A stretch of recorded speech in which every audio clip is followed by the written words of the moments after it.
Hello everyone, I'm Sonal Kaul, your psychology mentor, and today we will solve some extra questions with regards to chapter 5 in class 11 psychology. So let's get started. सबसे पहले हम कुछ MCQ questions या 1 markers देखेंगे. तो देखो ये questions बहुत ही स्कोरिंग होते हैं एंड बहुत ही इंपॉर्टेंट भी होते हैं.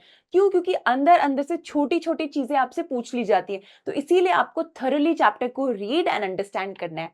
So let us look at the first question. So the first question is which of the following best defines learning as per the chapter. यानी हमने जो definition पढ़ी है, तो options देखो. A temporary change in behavior due to tiredness. Then B is a relatively permanent change in behavior due to experience or a genetic ability to perform tasks. And final option देखो, a behavior caused by the use of medication. तो देखो सबसे पहले false वाले देखते हैं.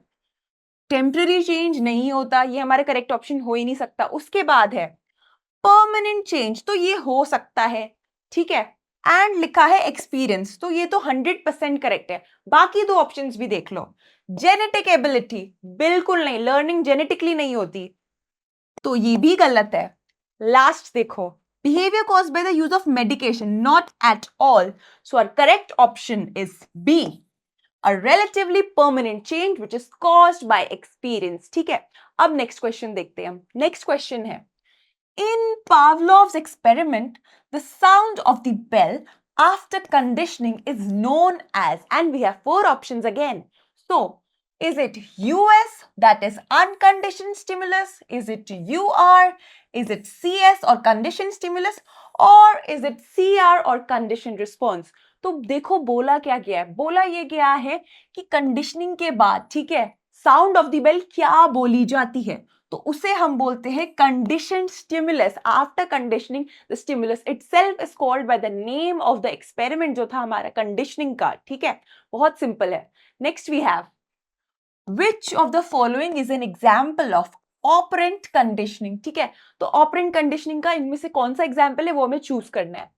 A child salivating after seeing food, a dog running away from loud noise, a rat pressing lever to get food, and a baby crying after a balloon bursts. देखो ये नहीं है, ये नहीं है. अब इन दोनों में से देखते हैं. Dog running away नहीं, ये भी नहीं है. Rat pressing lever सही है. अब आप सोच रहे होगे सही क्यों है? क्योंकि रिवॉर्ड और पनिशमेंट के बेसिस पे ही ऑपरेंट होता है. इस चीज का आपको ध्यान रखना है. यहां पे उसे प्रेस करके एक रिवॉर्ड फूड मिल रहा है. ठीक है, नेक्स्ट क्वेश्चन देखो. In observational learning the performance of the observer depends on, and we have 4 factors. The age of the model, whether the model is rewarded or punished, the physical environment, the amount of sleep before observation. तो देखो सही option क्या है. As of the model बिल्कुल नहीं है. Whether the model is rewarded or punished एकदम सही है. द फिजिकल एनवायरमेंट नहीं, इसका कोई लेना देना नहीं है. Amount of sleep has no correlation or relation at all. So correct option is B, whether it is rewarded or punished. And then we have the term learned helplessness was demonstrated through experiments on, कौन से animals पे हुआ था? Was it monkeys, children, dogs, rats? तो देखो experiments कभी भी humans पे नहीं हुए थे एक्सप्लिसिटली, तो children is not the right answer. Monkeys है, डॉग्स है, रैट्स है.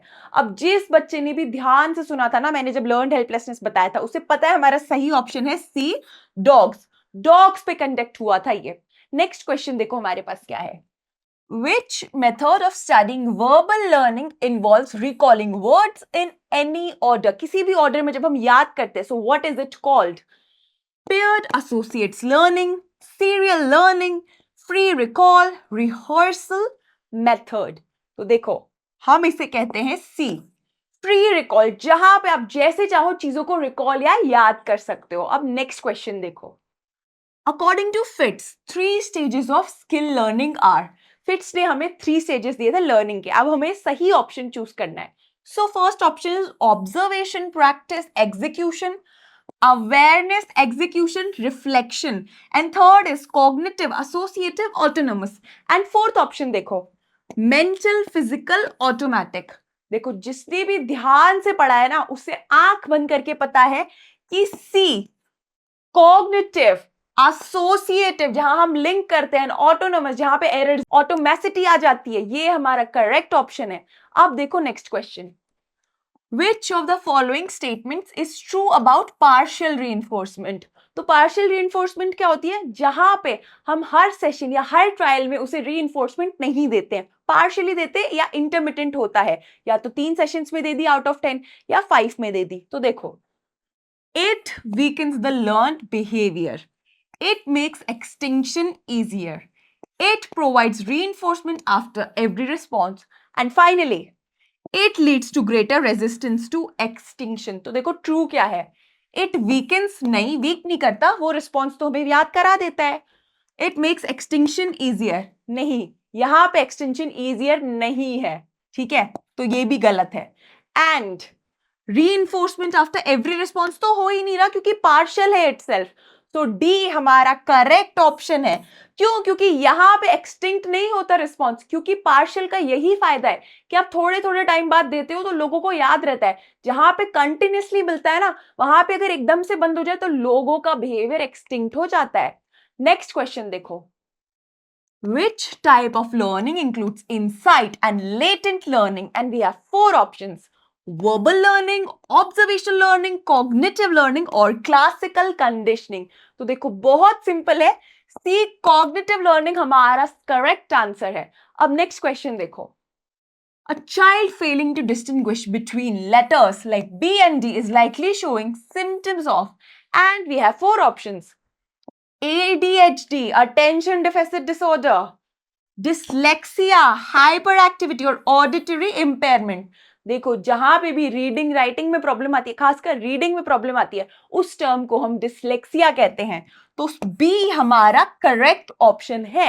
अब नेक्स्ट क्वेश्चन देखो, What term is used for the gradual disappearance of a learned response due to the removal of reinforcement? ठीक है, तो इसे हम कहते हैं एक्सटिंक्शन। बहुत सिंपल कि अरे आपने हटा दी reinforcement तो हम भी भूल गए। Then we have, which psychological process involves responding similarly to similar stimuli to the conditioned stimulus? देखो बहुत सिंपल है, इसे हम जनरलाइजेशन कहते हैं, तो ये आपका करेक्ट ऑप्शन है। अब इसके बाद देखो हमारे पास क्या है, Which type of reinforcer has biological importance and is necessary for your survival?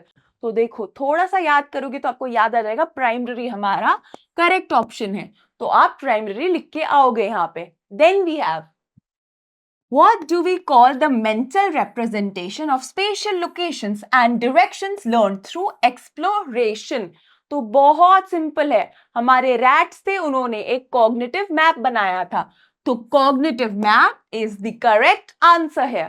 Next question, What is the term for the reappearance of a previously extinguished response after a time gap? एक time gap लग गया, आप भूल गए हो, but वो अचानक से स्पॉन्टेनियसली वापस आती है, तो हम उसे स्पॉन्टेनियस रिकवरी कहते हैं। सो ये आपका करेक्ट ऑप्शन है यहाँ पे। Then What is the total time principle in verbal learning? तो देखो वर्बल लर्निंग में क्या होता है, आपको एक टाइम लगता है हर टाइप की लर्निंग में, बट यहाँ पे टोटल टाइम प्रिंसिपल का मतलब क्या है कि आपको कितना टाइम लगता है टास्क को अंडरस्टैंड करने में एंड उसे याद करने में। तो टोटल टाइम प्रिंसिपल में आप बताओगे, the total time principal states that a fixed amount of time is necessary to learn a fixed amount of material regardless of the number of trials into learning the material. And finally आप बताओगे, more time spent means the stronger the learning becomes. अगर आप ABCD को बचपन में ज्यादा time तक याद नहीं करते तो क्या आपको लाइफ लॉन्ग याद रहता? तो वही चीज यहाँ पे हो रही है। Now let us look at the next question. So the next question is, what is subjective organization in verbal learning? तो देखो सब्जेक्टिव का मतलब क्या होता है, which differs person to person. तो देखो हम इसे कैसे आंसर करेंगे, हम बोलेंगे subjective organisation refers to the tendency of individuals to organise and recall words in their own unique way, ठीक है, person to person. We will tell it means that participants recall items based on their personal internal structure even if there is no logical order. तो आपको ऐसे ही इस question को answer करना है। Then we have next question. What is meant by performance plateau in skill learning? तो देखो, कोई स्किल आप लर्न कर रहे हो, मानो उसका फर्स्ट स्टेज है, सेकंड स्टेज है, थर्ड स्टेज है।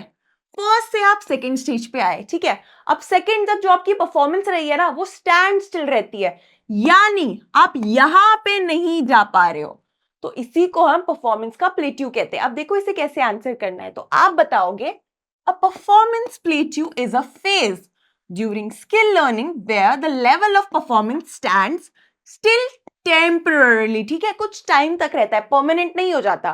फिर before improvement resumes as the learner transitions to next phase of skill acquisition या learning, ठीक है। अब देखो नेक्स्ट क्वेश्चन क्या है हमारे पास। नेक्स्ट क्वेश्चन है how does continuous reinforcement affect extinction? तो देखो ये मैं आपको पहले भी बता चुकी हूं। तो देखो होता क्या है, कंटिन्यूस रीइंफोर्समेंट पे आप कंटिन्यूसली देते रहते हो, फिर जब वो सडनली स्टॉप हो जाती है तो सामने वाला भूल जाता है। सो देखो हम इसे कैसे आंसर करेंगे, हम बोलेंगे continuous reinforcement leads to faster acquisition of responses but also results in faster extinction or where you forget it when reinforcement is stopped as the learner quickly notices the change कि अरे अब तो stop हो गया, अब मुझे नहीं करना वैसे बिहेव। तो नेक्स्ट क्वेश्चन देखो। अब नेक्स्ट क्वेश्चन है what is meant by mental set in the context of learning? Very interesting question. तो देखो मेंटल सेट क्या होता है? मेंटल सेट होता है हमारा a person's readiness to respond in a particular way, ठीक है, या ये टेंडेंसी भी होती है to approach problems using a specific strategy which can influence their learning effectiveness, flexibility. तो ये आपको बताना ही बताना है।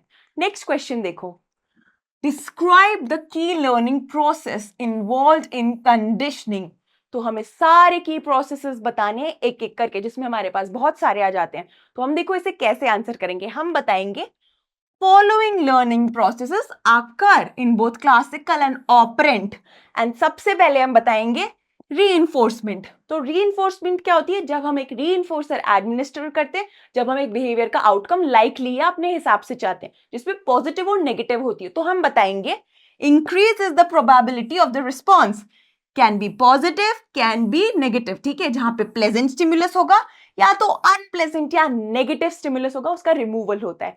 फिर हम बताएंगे रीइंफोर्सेस में भी प्राइमरी और सेकेंडरी। प्राइमरी में हमारा फूड है, सेकेंडरी में प्रेजेस या जो हमें एक्सटर्नली मिलता है। फिर है हमारे पास एक्सटिंक्शन। एक्सटिंक्शन होता है जब डिसअपियर हो जाता है लर्न रिस्पॉन्स या बिहेवियर किसी भी स्टिमुलस की ओर।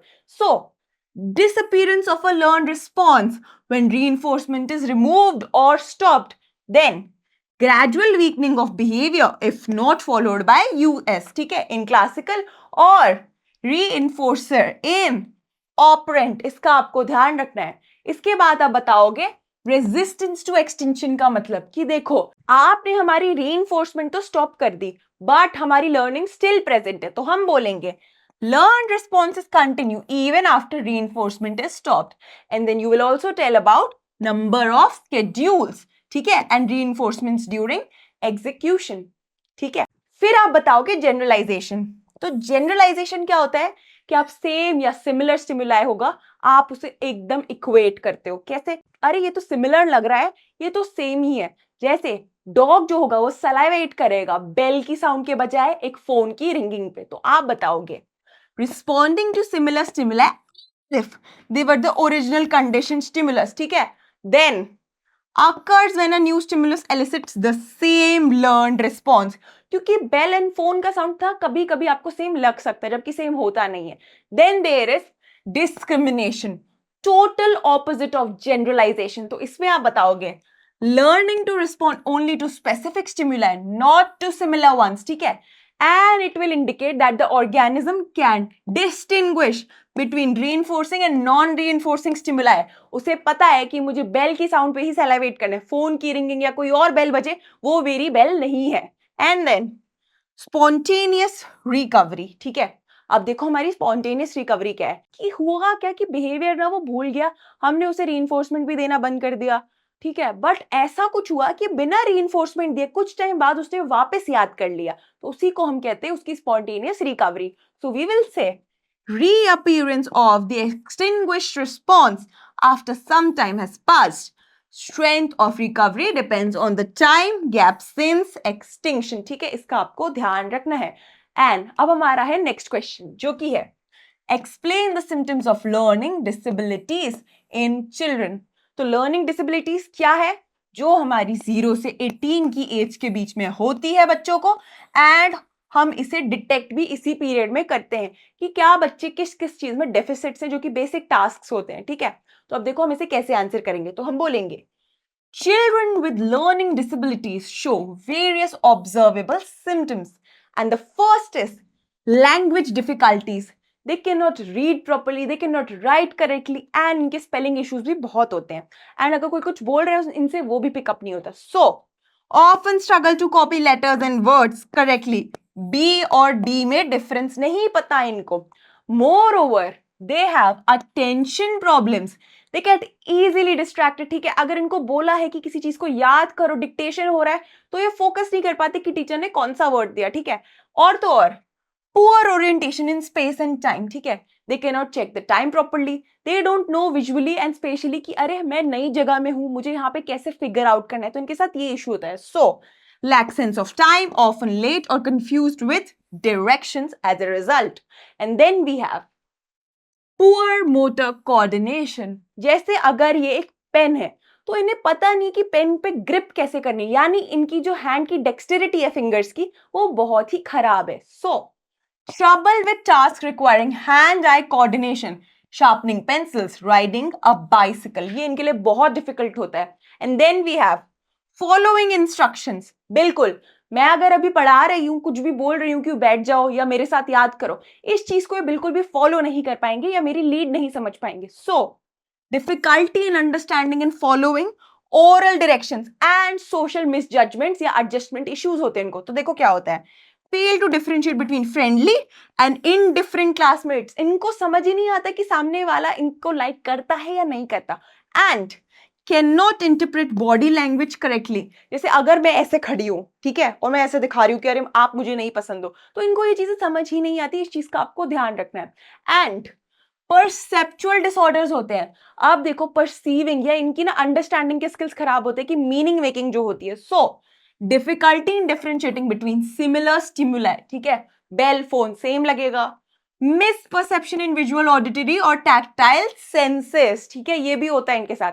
एंड फाइनली इनको होता है डिसलेक्सिया, जो कि था ईशान को भी तारे जमीन पे। मैं आपको पहले भी बता चुकी हूँ कि उसके साथ एक इश्यू था, उसको डिसलेक्सिया था, उसको एक लर्निंग डिसेबिलिटी थी। ठीक है, इसका आपको ध्यान रखना है। जब भी आप ईशान का तारे जमीन पे एग्जाम्पल याद रखोगे तो आपको याद आएगा उसको बी डी। ठीक है, और अगर 9 लिखा है, 6 लिखा है, इनमें डिफरेंस ही समझ नहीं आता था, सेम लगता था काफी हद तक। सो confusion between letters like B, D, P, Q and problems in organizing verbal material. ठीक है, इसका आपको ध्यान रखना है। Now let us look at the next question. So the next question is discuss the determinants that facilitate learning. ठीक है, अब हमारी लर्निंग कैसे इजी होती है, फैसिलिटेट कैसे होती है, तो उसमें हमारे पास बहुत सारे फैक्टर्स हैं, जैसे कि मोटिवेशन, प्रिपेयर्डनेस एंड और भी बाकी सारे। एक एक करके हम इसे सबको आंसर करेंगे। तो हम बोलेंगे some general factors that facilitate learning include, and सबसे पहले मोटिवेशन बताएंगे। तो मोटिवेशन में हम क्या बताएंगे कि ये हमारी ड्राइव होती है एक्सट्रिंसिक या इंट्रिंसिक, जो हमें पुश करती है टू अचीव गोल्स। फिर हम बोलेंगे मे बी इंट्रिंसिक या एक्सट्रिंसिक, जैसा कि मैं आपको बता चुकी हूँ। ये इसकी करेक्ट स्पेलिंग है ना, आपको करेक्ट स्पेलिंग लिखनी है। सुनने में थोड़े टफ वर्ड्स लगते हैं बट इजी है। Then you will tell reinforcement schedule. ठीक है, अब स्केड्यूल्स होते हैं कि कंटिन्यूस दोगे या पार्शियली दोगे या intermittent. So continuous reinforcement leads to faster learning but quick extinction, क्योंकि अगर आपने रोक दिया एकदम से तो सामने वाला बिहेवियर में चेंज देखता है कि अरे अब तो मुझे नहीं मिल रहा, तो वो भी भूल जाता है और दिखाता नहीं है सेम बिहेवियर। देन पार्शियल और reinforcement produces higher resistance to extinction, ये हमने अभी तक एस्टैब्लिश कर दिया है। Then preparedness for learning, preparedness का मतलब क्या है, बायोलॉजिकली यानी फिजिकली इमोशनली क्या कोई केपेबल है उस चीज को पिकअप करने के लिए। जैसे कि मैंने आपको फिश का एग्जांपल दिया था, फिश को बोलेंगे पेड़ पे क्लाइंब करो या फिश को बोलेंगे फ्लाई करो बर्ड के जैसे। फिश बायोलॉजिकली प्रिपेयर्ड ही नहीं है उस बिहेवियर को लर्न करने के लिए। सो biological readiness to learn certain tasks or association and it depends on genetic predisposition, कि genetically उनको वो endowment है कि नहीं है। ठीक है, फिर आप बताओगे प्रैक्टिस एंड रेपिटेशन। बिल्कुल, कहते हैं ना practice makes a man perfect, तो वही चीज यहाँ पे फॉलो हो रही है। improve skill learning by making performance smoother and automatic. Also, to transitioning between cognitive, associative and autonomous phases. And then task कितना कॉम्प्लेक्स है एंड उसकी क्या ऑर्गेनाइजेशन है. तो देखो इसमें हम क्या बताएंगे. ऑर्गेनाइज्ड और meaningful material is learned more easily. अगर आपको ये सब ऑर्गेनाइज तरीके से ना दिखे, या मैं आपको एक ऐसे तरीके से बोलूं, पहले कुछ बोल रही हूं बाद में कुछ बोल रही हूं, एक ऑर्डर नहीं फॉलो कर रही हूं, एक ऑर्गेनाइजेशन नहीं है, तो क्या आप चीजें पिकअप कर पाओगे? बिल्कुल नहीं. सेम चीज होती है हमारे हर लाइफ के एरियाज में. सो लर्नर्स में subjectively organise material during recall. की सबका एक पर्सनल सब्जेक्टिव रिकॉल भी होता है कि सब अपने हिसाब से इंडिविजुअल टू इंडिविजुअल चीजें कैसे याद रखते हैं. ठीक है. So that was all for today's class. आपको इन क्वेश्चंस का बहुत ध्यान रखना है एग्जाम के पॉइंट ऑफ व्यू से, यहीं से बहुत कुछ आता है. So that was all for today's class. I will see you in the next lecture.